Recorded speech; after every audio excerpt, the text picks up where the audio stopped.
Hey, Anthony, do you like my new shirt? Sure, man. It's cool. Could have been better. What was that? I said it could have been better. You want to fight about Yeah, I it? do. Let's go, chump. Hold on a second. We don't need to fight. We don't.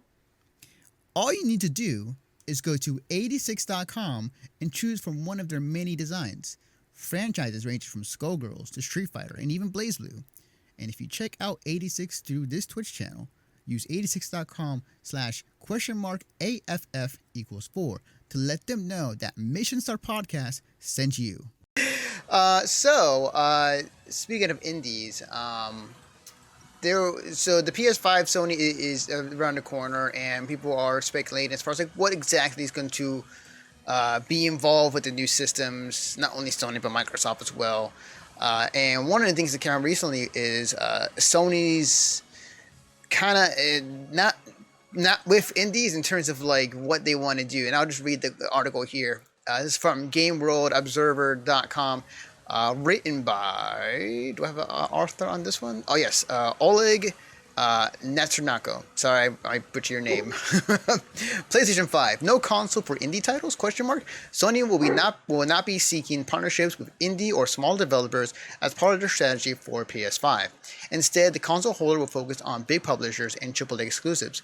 The information comes from two unnamed Sony officials who spoke to the Wall Street Journal. This is consistent with the announcements from the Sony chief executive Kenichiro Yoshida at the company's next-gen console will be designed for hardcore players.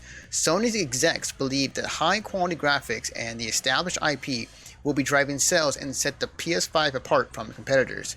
To that end, the hardware will support 8K resolution and ultra-high definition. In the light of this strategy, it's no surprise that Sony will not be showcasing any developers at the Tokyo Game Show in 2019. This does not sound very friendly towards smaller game studios. However, as WSJ's source indicates, the platform holder still expects indie companies to make games for the PS5 even without the Sony's endorsement. After all, it's a big market and the indies will not want to completely ignore it. Sony is becoming more and more arrogant by the day. Kind of reminded me of the PS3 days. Yeah. That's they've been talking about their new console recently this past year. They're saying that they're in spite of the part of the PS5, like the price is going to be at a reasonable rate or something to that nature. And again, Sony not being the last ones who does not want to do crossplay with the other platformers, they're really setting themselves up in a very bad way when the PS5 launches next year. I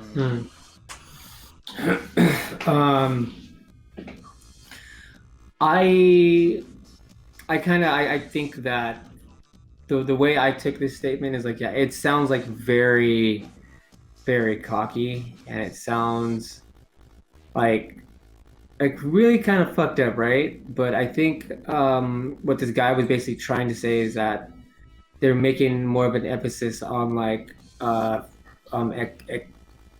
exclusive stuff from like triple A's for the console, because that's what helped them win this generation. Mm-hmm. For the most part, right? Is all these tight ass games that came out like God of War and Spider-Man and that sort of stuff. I think that's what he's trying to say. I don't think he's trying to be like, well, you know what, we're not dealing with indies, fuck it.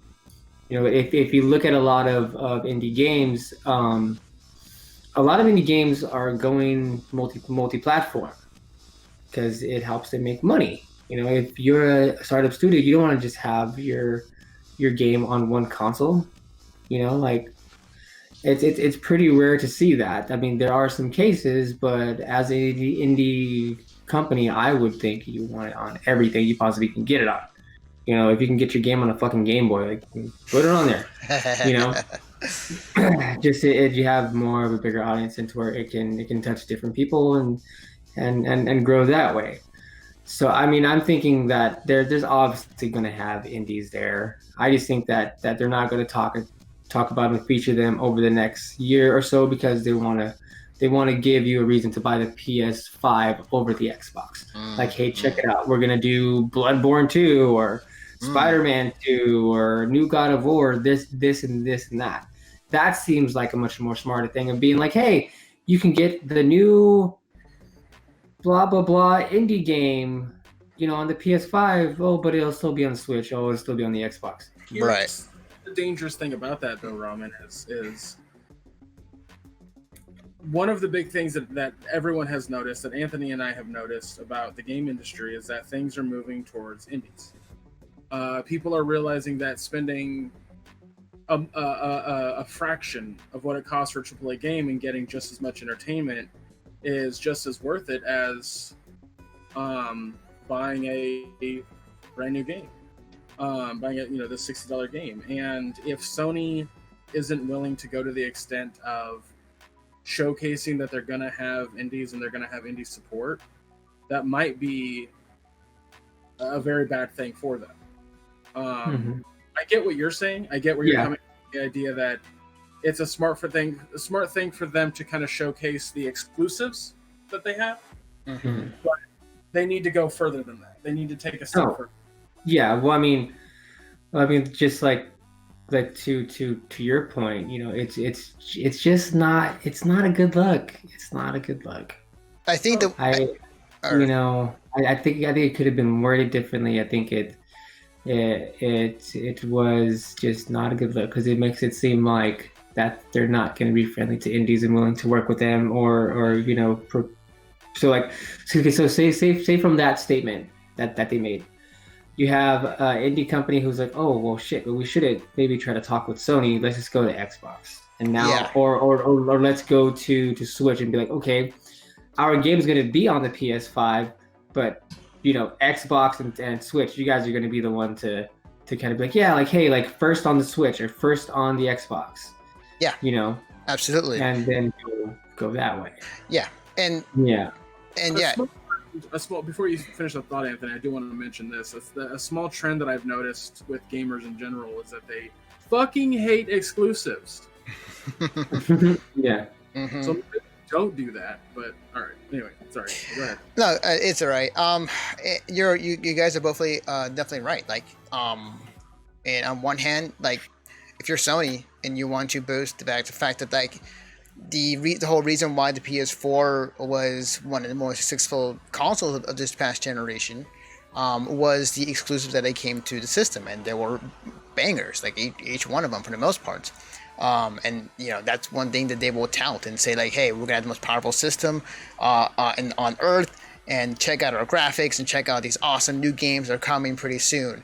On the other hand, though, you cannot just rely on exclusives for your consoles. Like, you have to look at the whole world. You can't just look at one piece of the pie.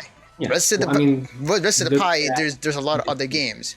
And indies specifically, there have been a lot of great indie games as of late in the past 2-3 years that have been in numerous Game of the Year discussions. Hell, Dead Cells last year was highly remarked, and one of my favorite games last year, and it was my Game of the Year last year. It was fucking fantastic, and there are definitely games like those that are definitely should be looked more at. And if Sony is not willing to work with these indies, and publicly saying this, indies are more inclined to go to Microsoft, to go to Nintendo, to go to other places where they are loved and supported, and probably get more money. I do agree with Ramen that I don't think they're unwilling. I just think that they're not talking about it, which is arguably worse. Yeah. I mean, like, you can look at the success of Cuphead or Ori. Like those are indie games, and it became like a big selling point for the Xbox for a while. To even now, to where it's like it's kind of becoming a selling point for the Switch. Like, hey, you want Cuphead? Get it on the Switch. You can play wherever the hell you want. And then like I said, Ori was a really big deal for the Xbox. I mean, Ori and the I don't remember the name but Ori 2. That's like a super duper highly anticipated game, and it's an indie studio. It's a console seller for an indie studio, so it's important to have these relationships. More to your point, Ramen, I think this is really interesting. It's very clear to me that Microsoft figured out that console sales amount to jack shit, and it's all about game sales. So why not put exclusive games on other consoles, make more money, broaden that fucking audience? Like that seems like an absolute no goddamn brainer. Like, they, people are like, well, they're not going to sell consoles with all their games on PC. They don't care. Yeah, they're giving options to play their games, multiple options. I guarantee you, this year we will see the rare replay pack on the Switch at some point. Agreed. Especially with the Game Pass they're doing right now with Microsoft, like just porting that subscription service to as many things as they can and getting a lot of games in, and people are praising the high heavens, including myself. Like, there's a lot of great games on there, and that's kind of, I feel like, their end game for Microsoft.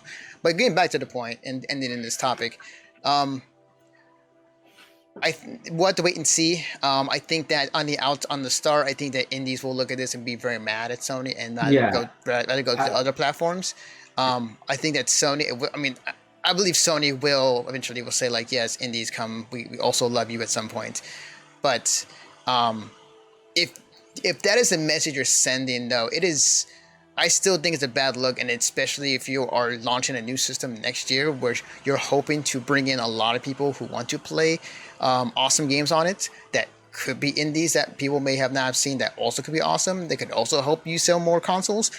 It's not a good step. It's not a good step. I could see them in the next few months or whatever, definitely backtracking on this statement. Oh hell yeah, I could see that too. Like, I could see that too. Oh, I hate that. Like their next what do they call it? Their PlayStation State of Play or something. Yeah, State of Play. Yeah.